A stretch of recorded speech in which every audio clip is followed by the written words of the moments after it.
फिर बहुत तेज़ी से मिट्टी टूटना स्टार्ट हुई और उसको हम रोक नहीं पाए। ये पहली बार देखा कि इतनी ज़बरदस्त, इतनी पावर की, जो 160 टन के आसपास की भी चीज़ को किसी को धकेल देती है मशीन, लेकिन उस करीबन मैं मानता हूँ 1 टन के पाइप को नहीं धकेल पाई। फिर ज़रूर हमें लगा कि कोई ऐसी अदृश्य शक्ति ज़रूर जो कहीं ना कहीं हमें बीच में बाधा पहुँचा रही है। साथ ही मनरूप जो हमारा विशेष तौर से इस अंचल में कुएं के काम किया करता था, कच्ची कुएं का स्पेसिंग मैन था वो, लेकिन मंगलवार के दिन यह हादसा हुआ और हादसे के बाद सिविल डिफेंस का एक बच्चा, मैं मानता हूँ ऐसा होनहार बच्चा है, उसने इतना भरसक प्रयास किया, अपनी मेहनत की वजह से उसने मनरूप के पास, शायद उस टाइम मनरूप के जिंदा नहीं था, लेकिन उसके बाद भी वो अंदर चला गया था और उसको पूरे रस्सों से बांध के उस निकालने का पूरा प्रयास किया। लेकिन बहुत सारे कारण थे, उन कारणों की वजह से कोई ऐसा हो सकता है कि साइड में दूसरा जो हमारा गटर था, उस गटर का फरमा उसके पैरों पे आने के बाद से उसे नहीं निकाल पाया। और उसके बाद की घटनाएं तो शायद आपने भी लगातार हमारे साथ देखी हैं। दूसरे दिन बहुत बड़ा एक हमने ऑपरेशन किया, उस ऑपरेशन में तकरीबन हम वहाँ तक सफल भी हो गए थे, वहाँ तक चले गए थे। एक टनल हमने बनाई, टनल बनाने के बाद, क्योंकि वो सबसे रिस्की जोन जो मैं मानता हूँ, एकदम से 90 की डिग्री पे ये दोनों ओर के मकान थे और इसके ये हमारी जो मिट्टी थी, मिट्टी भी इतनी कमज़ोर मिट्टी है, जो मैं ये कहूँगा सीमेंट नुमा मिट्टी है, लेकिन फिर भी एक टनल बना के, उस टनल बनाने के बाद में एल आकार में हम 10 फीट नीचे चले गए थे, बिल्कुल बॉडी के नज़दीक थे, बिल्कुल हेड को टच करते हुए हमें पता लग रहा था कि हेड अब है। लेकिन पता नहीं क्या प्रकृति का ये एक अलग सा, मुझे पहली बार मुझे भी लगा, क्योंकि बहुत सारे वर्षों से ये काम करते आ रहे हैं, लोगों से इलाके में मिलते हैं, ऐसे कैजुअल्टियाँ भी मैंने बहुत देखी हैं। लेकिन वहाँ जाने के बाद एकाएक पूरी जो मिट्टी, जो एल बनने के बाद वो 10 फीट मिट्टी थी, वो पूरी कोलेप्स हो गई। हमने प्रयास किया, उसके चारों ओर एंगल बनाए, ये जो हमारे आरसीसी में जो काम आते हैं वो स्लैब हमने लगाई, लेकिन वो स्लैब भी वहाँ काम नहीं कर पाई। और फिर हम इस बात के लिए हताश हो गए कि आज शायद ये प्रयास हमारा सफल नहीं होगा। और उसके बाद परसों फिर हमने एक बहुत बड़ा पॉजिटिव प्रयास किया, कि मैं मानता हूँ वो भी इस रेस्क्यू का एक बड़ा टाइम था, कि सब लोगों का था कि अब की बार तो हम निश्चित ही मनरूप को अंदर से निकाल लेंगे। ये सामने जो आपको हमारे सीमेंट में जो इक्विपमेंट नज़र आ रहे हैं, इनको लेकर हम करीबन 18 फीट तक नीचे चले गए थे। डेप्थ में मनरूप और उसके बीच में कोई करीबन 8 या 9 फीट, 8 फीट ही मनरूप नीचे था। लेकिन फिर पता नहीं क्या कौन सी ऐसी परिस्थितियां बनी कि एकाएक हमारे ये सारे सीमेंटों में जो हमारे इक्विपमेंट ये टूटना स्टार्ट हो गया और फिर हमारा ये अभियान बिल्कुल ठंडा पड़ गया। कल का दिन निश्चित ही श्योर था कि हमने एक बहुत बड़ा प्रयास किया कि आज के दिन चाहे कुछ भी, हमने रात देखा ना दिन देखा, 24 घंटे हमने वर्क किया, 1 मिनट भी इन मशीनों को नहीं रुकने थे, 1 मिनट भी हम सोए नहीं। और कल था कि कल के ऑपरेशन में हम सफल हो गए। लेकिन 2 बजे रात को हमने इस ऑपरेशन को स्टार्ट किया। एकदम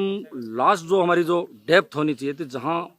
ये जो कुएं की जो लास्ट थी, वो 44 फीट और 45 फीट के बीच जो रस्सी से थी, पहले हमने माप भी निकाल लिया था, उसके अनुसार 40 और 45 फीट तक नीचे चले गए थे। और हमने वो पूरा ब्लॉक, पूरा एक सिस्टम वहाँ तैयार कर लिया था। यहाँ से लेके ये जो सीमेंट नुमा जो बहुत बड़ा पाइप था, उसको वहाँ लगा लिया। लेकिन फिर कहूँगा कि कोई पता नहीं प्रकृति का क्या ऐसा सिस्टम था, मिट्टी टूटना उस समय स्टार्ट होगी। लेकिन हमने फिर भी हिम्मत इस बात करके, हमारे जो ये सिविल डिफेंस के कार्यकर्ता थे और विशेष तौर से एनडीआरएफ के कार्यकर्ता हमारे साथ थे, सीकर और जयपुर से सिविल डिफेंस के साथी थे, प्रशासन पूरा साथ था। और रात को बिल्कुल हमने ये सब इसलिए तय किया कि भाई उस समय थोड़ा क्राउड भी नहीं रहता, और हम लोग भी मन से काम करने की चेष्टा करते हैं, क्योंकि भीड़ भाड़ नहीं रहता, कोई दूसरा कोई कमेंट किसी बात के लिए करता नहीं। लेकिन जैसे ही उस मशीन से उसको लगाया, फिर बहुत तेज़ी से मिट्टी टूटना स्टार्ट हुई और उसको हम रोक नहीं पाए। ये पहली बार देखा कि इतनी ज़बरदस्त, इतनी पावर की, जो 160 टन के आसपास की भी चीज़ को किसी को धकेल देती है मशीन, लेकिन उस करीबन मैं मानता हूँ 1 टन के पाइप को नहीं धकेल पाई। फिर ज़रूर हमें लगा कि कोई ऐसी अदृश्य शक्ति ज़रूर जो कहीं ना कहीं हमें बीच में बाधा पहुँचा रही है। रात के फिर इस अभियान को हम करीबन 6-7 बजे तो बहुत प्रयास किया, लेकिन फिर सुबह क्या जो पूरा परिदृश्य आपको समझ, सीकर जिले के डीएम आए, उन्होंने एक पूरा एक वाइड ढांचा तैयार किया, हम लोगों को उन्होंने साथ लिया कि भाई अब क्या करना चाहिए। उसके बाद में अलग अलग, चाहे माइनिंग जोन के इंजीनियर हो, चाहे आपका जयपुर के जो बड़े बड़े आपके ये जो ट्रेनों के जो अपने चलती हैं उनके सिस्टम के बाद वहाँ के इंजीनियरों को बुलाया, अलग अलग इस ज़िले और आसपास के जितने भी स्पेसिंग इंजीनियर हैं उन सब लोगों को बुला के और एक प्रयास हमने किया। वैसे अपने जो देखा उसको भी वापस भी उसको सुचारू रूप से चालू करना था, इस पाइप को चालू करना चाह रहे थे, लेकिन उसको बंद करके कल आज हमने पूरा सेटअप तैयार कर लिया। मशीनें हमारे जयपुर से और आसपास के दूसरी जगह जहाँ जहाँ भी है वो मशीनें शायद कल 12-1 बजे के बाद में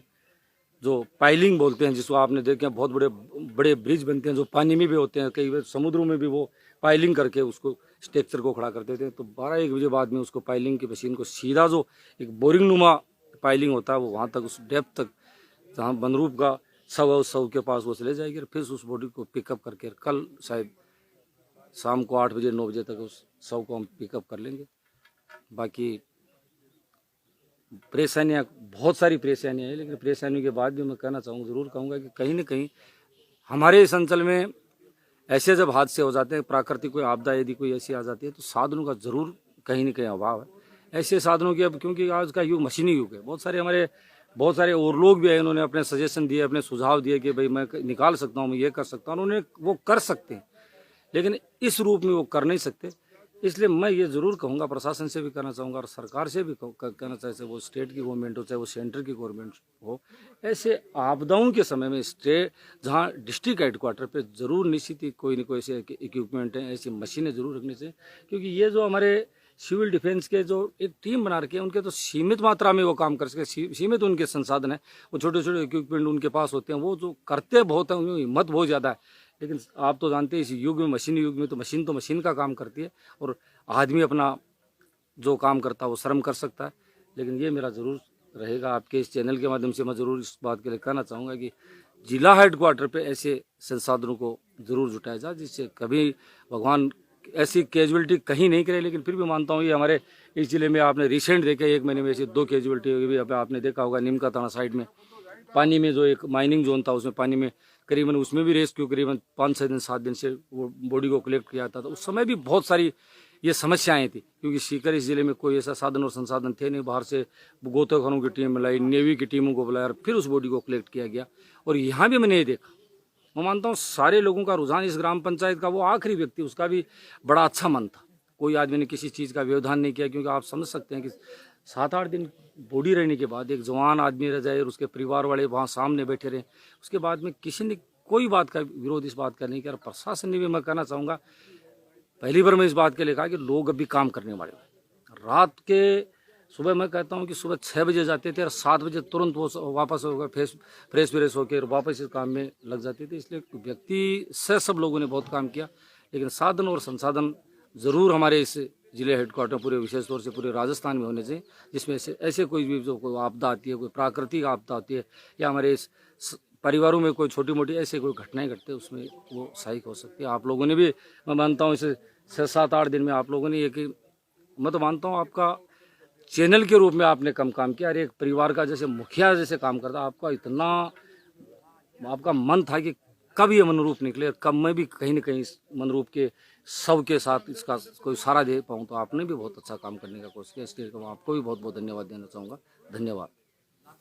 बिल्कुल, अभी हमने ताराचंद जी से बात की और उन्होंने बताया कि कैसे पिछले 7 दिनों में हमने बार बार प्रयास किए लेकिन हमें असफलता मिली। लेकिन अब एनडीआरएफ की टीम भी आई है और लगता है कि जो नया प्लान है उसके मुताबिक कल तक ये हम सफल हो पाएंगे। और उम्मीद है कि आने वाले टाइम में इस प्रकार के हादसे ना हो, और अगर ऐसा हादसा होता है तो सीकर में भी ऐसे टीम भी बनेगी और हमारे पास में ऐसे संसाधन होंगे कि हम जो भी व्यक्ति हैं उनको जिंदा निकाल पाएँ। आज के लिए इतना ही।